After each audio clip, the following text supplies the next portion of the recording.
अच्छा, अब हमारे पास है ऑप्शंस, ठीक है। इसके अंदर हमें स्ट्राइक प्राइस गिवन है 60 और स्टॉक प्राइस करंट गिवन है 60।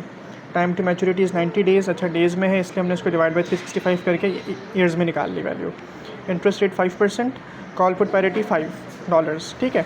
अब हमारे पास जो सारी कॉस्ट्स हैं वो ये रही। ट्रांजेक्शन कॉस्ट, अगर हम स्टॉक को बाय या सेल करते हैं तो ट्रांजेक्शन कॉस्ट उसकी ये रही। इन केस हम ऑप्शंस को बाय या सेल करते हैं तो उसकी ट्रांजेक्शन कॉस्ट ये रही। And for other operating expenses हमारे पास 0.1 की ट्रांजेक्शन कॉस्ट है। सिंपली हम अगर हम थ्योरेटिकली देखें तो इट सेज के C माइनस पी यानी कि कॉल पुट का जो डिफरेंस है वो होना चाहिए S0 माइनस के ई की पावर माइनस RT के बराबर। तो हमने जब थ्योरेटिकली वैल्यूज़ को पुट किया तो वो 0.735 होना चाहिए। इसका मतलब मार्केट जो रेट कोट कर रही है वो बहुत ज़्यादा हायर है, क्योंकि मार्केट हमें कह रही है कि C minus P is equals to 5, right. लेकिन एक्चुअल प्राइस कितनी होनी चाहिए? 0.74। अच्छा, अब अगर ये वाली प्राइस हायर है इट मीन्स कॉल महंगा है, क्योंकि अगर पुट महंगा होता तो ये नेगेटिव में होती, राइट। इसका मतलब कॉल एक्सपेंसिव है, कॉल हमारे पास ओवर प्राइस हुआ है। तो हमने अपनी स्ट्रेटजी के अंदर क्या किया? हमने कॉल को शॉर्ट कर दिया, कॉल को शॉर्ट कर दिया और लॉन्ग को पुट कर लिया। उस केस में हमने दोनों का प्रीमियम पे किया, एक का पे किया एक का रिसीव किया, राइट। नेट हमारे पास आ गए $5। अब उसके बाद हमने कहा शॉर्ट सेल स्टॉक। अच्छा, हमने उस स्टॉक को शॉर्ट सेल क्यों किया? हमने उस स्टॉक को शॉर्ट सेल इसलिए किया क्योंकि हमें बेसिकली हैच करना है। अगर हम यहाँ पे अगर हमारे सामने वाले बंदे को प्रॉफिट हो जाता है और वो एक्सरसाइज करता है इनमें से कुछ भी, तो हम तो लॉस में चले जाएंगे ना। तो कवर दैट अप लॉस, ठीक है, मार्केट को कवर करने के लिए हमने यहाँ पे एक स्टॉक भी शॉर्ट कर दिया, ताकि अगर हमें यहाँ लॉस हो तो हम वो यहाँ से कवर करके अपना लॉस को हैच कर लें। उसके बाद ट्रांजेक्शन कॉस्ट पे की तो वो टोटल हमारे पास ये बनी, ठीक है। 0.25 for options, 0.1 for stocks and 0.1 for the operating expenses. Net capital available कितना है हमारे पास? हमारे पास हमने स्टॉक शॉर्ट किया उसके $60 आ गए और $5 हमारे पास आ गए प्रीमियम के, और 0.55 हमारी कॉस्ट माइनस हुई, तो 64.45 हमारे पास बैलेंस आ गया, ठीक है। Cash at expiry. अच्छा, अब हमने क्या किया? इस कैश को हमने इन्वेस्ट कर दिया 90 डेज़ के लिए, क्योंकि ऑप्शन 90 डेज़ के बाद एक्सपायर होगा। तो हमारे पास ये आ गया नेट क्या 65.25। अच्छा, केस वन में ये बोला हुआ कि अगर हमारे पास स्टॉक प्राइस जाती है 80 पे। अच्छा, इन केस हमारी स्टॉक प्राइस 80 पे चली गई, दिस मीन्स हमने कॉल ऑप्शन को शॉर्ट किया हुआ था, राइट।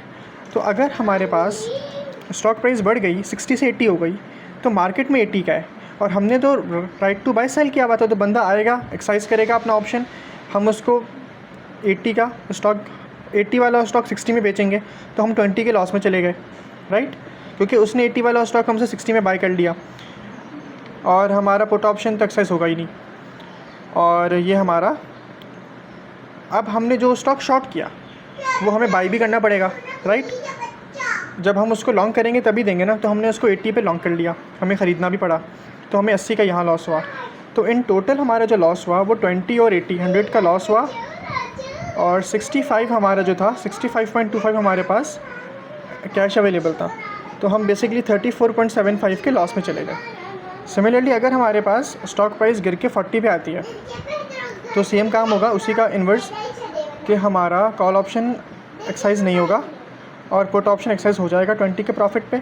हमने स्टॉक बाई किया सस्ते में, तो टोटल लॉस हुआ 20 का, लेकिन यहाँ हमारी कॉस्ट आई थी 80 की, ठीक है, सॉरी 80 + 20 100 की। यह हमारी कॉस्ट आई टोटल 20 की, 20 और 40 माइनस का 40, तो टोटल कॉस्ट बनी 20। तो उसको जब हमने अपने अवेलेबल बैलेंस जो हमने इनिशियली कमाया था उसके हिसाब से उससे जब कंपेयर किया तो 45.25 के हम प्रॉफिट में रहे, ठीक है। ये हमारे पास केस 1 था जिसके 2 पार्ट थे कि अगर हमारे पास स्टॉक प्राइस बढ़ती है या गिरती है उस केस में हम कहाँ स्टैंड करेंगे, ठीक है। तो अब यहाँ देखो, जो हमारे पास $60 थे स्टॉक के शॉर्ट वाले, वही हमें हैच कर रहे हैं, ठीक है, वही हमारा सारा रिस्क को हैच कर रहे हैं। सिमिलरली यहाँ पे हम ऑप्शंस पे आ गए। केस बी, यहाँ बोला हुआ है कि ये बताओ कि अगर हमारे पास प्रीमियम हो $10 का, स्ट्राइक प्राइस है 100 की, रिस्क है 5%, इंटरेस्ट रेट है 5%, ठीक है, बनाओ स्ट्रेटेजी। सॉरी, ब्रेक इवन बताओ, ब्रेक इवन कैसे बनेगा। तो हमने ब्रेक इवन के लिए क्या किया, हमने बोला अगर हम वही सेम काम कॉल ऑप्शन को शॉर्ट करते हैं और तो हमारे पास $10 का प्रीमियम कलेक्ट करेंगे हम, और शॉर्ट कर दिया हमने पुट ऑप्शन, दोनों को शॉर्ट कर दिया। अच्छा, यहाँ पे कौन सी वाली चीज़ थी कि हम दोनों को शॉर्ट कर रहे हैं, ठीक है, क्यों? क्योंकि हम ये बोल रहे हैं कि मार्केट एक रेंज में रहेगी, यानी स्टॉक एक रेंज में रहेगा और स्टॉक रेंज से बाहर जाएगा ही नहीं। जब स्टॉक रेंज से बाहर नहीं जाएगा तो बेसिकली दोनों ही एक्सरसाइज नहीं होंगे, जब दोनों एक्सरसाइज नहीं होंगे तो हम फ़ायदे में रहेंगे, राइट। जो हमें सर ने ग्राफ बना के बताया था कि स्टॉक वॉलेटाइल नहीं रहेगा, हमें पता है कि मार्केट में वॉलेटिलिटी नहीं रहेगी। इन दैट केस हमने दोनों को शॉर्ट कर लिया ताकि हम खुद सिर्फ अब जो है वो प्रीमियम कमा लें। वो वाला सीन है, हमारे पास 20 का प्रीमियम आ गया। अब हमने कहा इन केस मार्केट ऊपर जाती है तो हमारे पास क्योंकि 20 का प्रीमियम है, ठीक है, और स्ट्राइक प्राइस 100 है, तो हमारे पास जो नेट मार्जिन है वो 120 से लेकर 80 के बीच का, यानी अगर हम 80 से 120 के बीच में रहेंगे तो हम ब्रेक इवन में रहेंगे, राइट।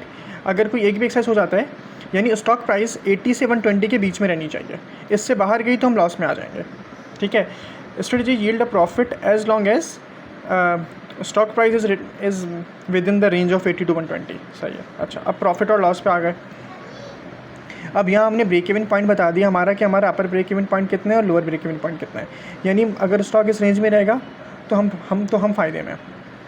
उसके बाद प्रॉफिट लॉस का ये वाला सीन है कि स्टॉक प्राइस 55 है। अब क्या हुआ, गिर गई, बहुत गिर गई, ठीक है। हम एक्सपेक्ट क्या कर रहे थे कि स्टॉक प्राइस 80 से 120 के बीच में रहेगी, लेकिन वो तो 55 पे आ गई। अब हमने क्या हुआ, शॉर्ट कॉल अच्छा कॉल ऑप्शन यानी कि राइट टू बाय हमने शॉर्ट किया, यानी हमने दूसरे बंदे को बोला कि हमसे ख़रीद लेना $100 का, लेकिन उसको 55 में मिला, यानी कि ये तो एक्सपायर हो गया, ठीक है। दूसरा था पुट ऑप्शन, यानी कि ये भी हमने शॉर्ट किया था, यानी राइट टू सेल हमने दूसरे बंदे को दिया था।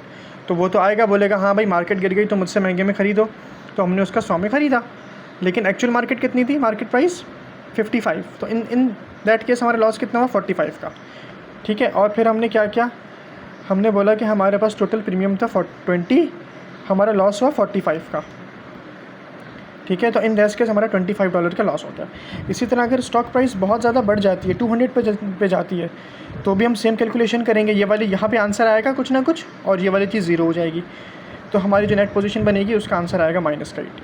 तो बस यही था हमारे पास। अच्छा, स्ट्रेंगल्स और स्ट्रेडल्स वाला यही वाली चीज़ थी कि हमने जो है वो निकाल लिया कि हमारे पास अपर बाउंड और लोअर बाउंड क्या बनेगा, यानी कि ब्रेक इवन पॉइंट्स क्या बनेंगे, ठीक है। ब्रेक इवन पॉइंट्स हमने निकाले प्रीमियम की बेस के ऊपर ये सब करके, और फिर हमने ये वाली चीज़ करके दे दी बस।